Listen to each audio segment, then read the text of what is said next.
Okay, so here you can see that the quadratic equation is given to you. The quadratic equation is the equation, let me explain you. Quadratic equation, the general form of the quadratic equation is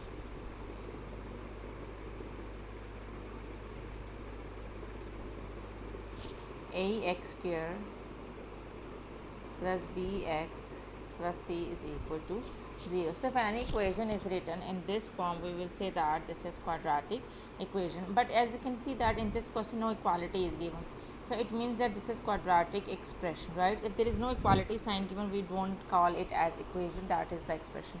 So here the quadratic expression is given to you. So whenever the quadratic equation or quadratic expression is given, there are three methods to solve it. The first one is the factorization method, the second one is the quadratic formula method, and third one is the completing the square method. The method which we will discuss today is factorization.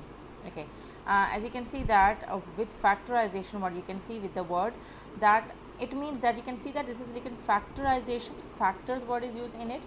So it means that in this method we make the factors of the middle term. We write down the first and the last term as they are, and we break the middle term into its factor. The very first step is that you have to multiply the first and the last number. As you can see, the first and the last number mean this constant and the coefficient which is written with a square. There is no coefficient here, so it means that the coefficient over here is 1. So you will multiply 8 and 1. Okay, you will this is the first step, that you have to multiply the first and the last term. So you will get 8 times 1 is 8. And now write down the middle term, which is 9. Now you have to think about two factors, that when you multiply them you get 8, and when you add or subtract you get 9. So you can see that this is 8 and this is 9. So we can go with 8 and 1. So 8 and 1 are those two factors with that when we will multiply them we will get 8, and when we will add 8 and 1 we will get 9. So this is the first step, that first you have to multiply the first and the last number. Whatever you will get, write down the middle term, and then choose two factors that when you multiply them you get this term 8, and when you add or subtract you get the middle term. So it means that the factors are 8 and 1. So now what you are going to do, you are going to write down the first and the last term as they are, and in place of the middle term you are going to write down these two factors. So this is how you have to break the middle term, right? Remember that one thing which is very important you should keep in mind, there are two rules to write down the factors. Whatever the sign is with the middle term, whatever the sign is with the middle term, what you need to do is you have to write down that sign first. As you can see that this is plus sign, right? So first you will write down the plus sign, and the other rule is that you have to write down the bigger factor first.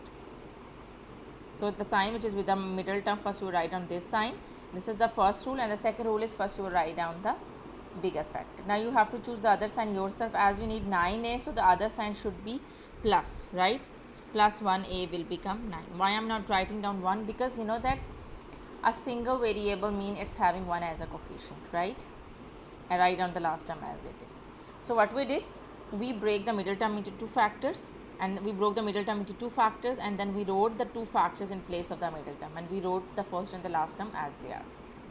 The next step is that you have to see that what can you take common from the first two terms. You can see that you can take a common. When you will take a common, this is a square, so 1a is left, and you have taken this a common, so 8 is left.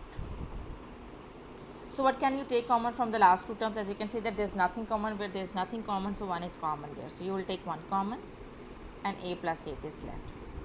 Now here you are having two terms, a plus 8 plus 1, a plus 8. So can you see that a plus 8 term is there in both terms, right? So it means that we can also take this common. So what is left? A plus 1 is left. So this is your answer. I hope that this is clear to you. Is this clear? Yeah.